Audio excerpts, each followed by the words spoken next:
Hi there, Cosmo family. My name is Jaleal.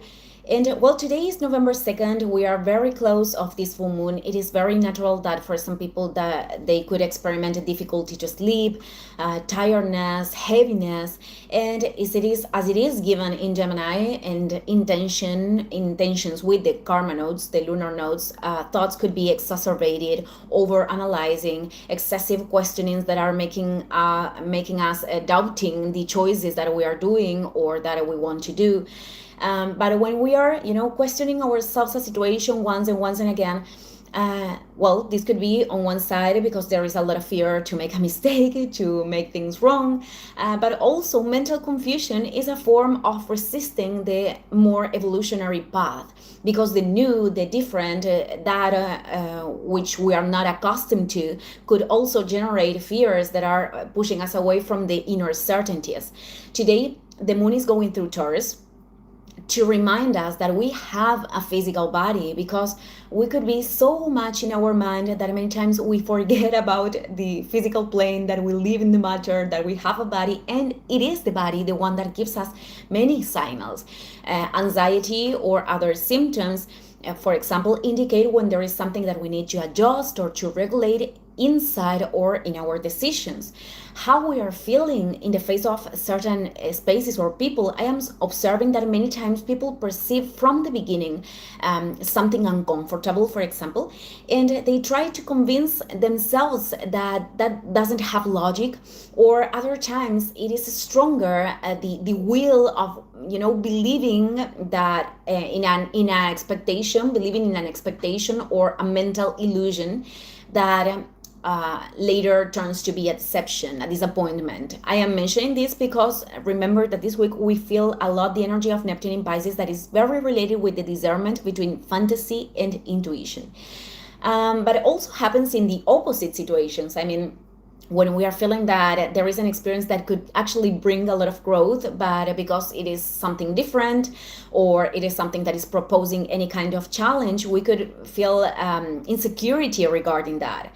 On the other side, this full moon is an invitation to question our mental narratives from many perspectives. For example, there could be people that they are saying they want changes, or they say that they are doing things to align themselves to those changes, but truly they are sustaining experiences that are not making them feel good, and they want something to be modified without having to do a different move. So it is important to observe that. The other kind of narrative could be convincing oneself that something that our soul desires to do, it is going to be very difficult, that we are not going to be able to do it, or taking negative experiences of other people in that area to justify not making that decision, when truly it is the fear. And it is going to be much more positive, much more honest and courageous, recognizing that there are fears or attachments, because in the recognition there is possibility to change. We are bringing that to consciousness. And this is the first step. Then we have to act. But in denial, we are repressing that inner truth, and we are sustaining ourselves in the limitation. It is also real that denial in determined moments of life could also serve as a way of survival. For example, if we grow up in an environment that is highly toxic, where the caretakers are manipulating constantly or are very destructive with the self-esteem of the child, it is very normal and natural to naturalize that behavior, because when we are children, we don't have the tools to create structures or boundaries beyond the tools that are given to us, and the ones that can awaken when we are growing up, in our soul.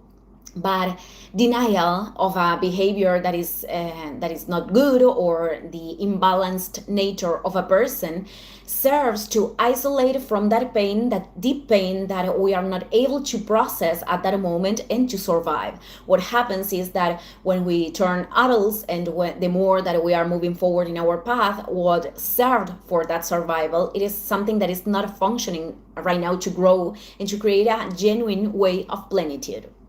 It is also important to observe what is said and the distance between what we say and what we do. There are people that could have this speech and their actions are expressing something that doesn't have coherence with that.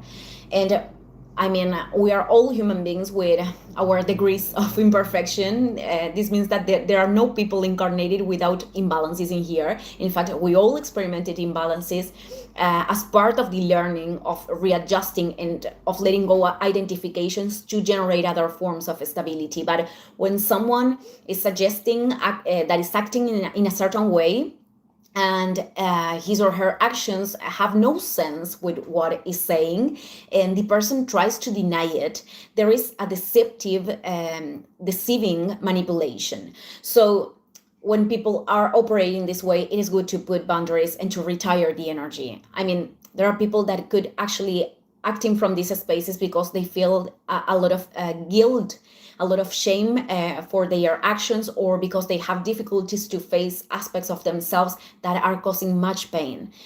I mean, this could operate in a very unconscious way, but there are other people that are adopting this as a mechanism of life and of control. So anyways, it is not healthy to sustain these dynamics.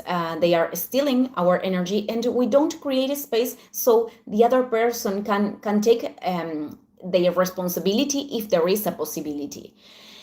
And taking responsibility in this situation and in any other one, I mean, responding to the inner calling, that is responsibility actually. With the square between Mars and Sagittarius and Saturn in Pisces, it is not only to say it is about making concrete actions, taking concrete actions, decisions day to day on the path, practicing to listen to ourselves and doing what we feel most aligned with the expansion of our soul. You know, there are times that we can make mistakes, and it is also part of the learning. There are days that are going to be easier and other days that are going to be more challenging because decisions are pushing us beyond our limits, the things that we believe that we are capable of, or because we have to restrict something thinking in the long term. For example, I invest my energy today in this project or in this structure. Many times we have, tasks that we don't want to do that much, or we have less energy, for example. So we do that even if there is one aspect of oneself that wants to distract with other things, because we know that in the long term that it is going to allow us to enjoy the experience in a genuine way, not as a distraction. So we could also experiment in, having to put a boundary to something that is not contributing and that is not responding to the sense of the soul. And we could feel guilt, because we have to say no to someone, and we have fear that the other person is thinking that we are not good people, or that can react, or that can reject us. But if there are people that feel rejection for our healthy boundaries, or react negativity in a negative way, to them, it is because they have difficulties with their own boundaries. And we have also to evaluate if we have sustained relationships with people through a mask of tolerating what we don't want to tolerate, so we are not abandoned. Because that is depriving from ourselves from the freedom of being truthful with us and with the outside. Assuming the risk, of course, that other people perhaps are not going to like what we are, but also creating a field to connect with people that genuinely are going to accept what we are expressing at the present moment. Thank you, everyone. See you in the next video. Ciao, ciao.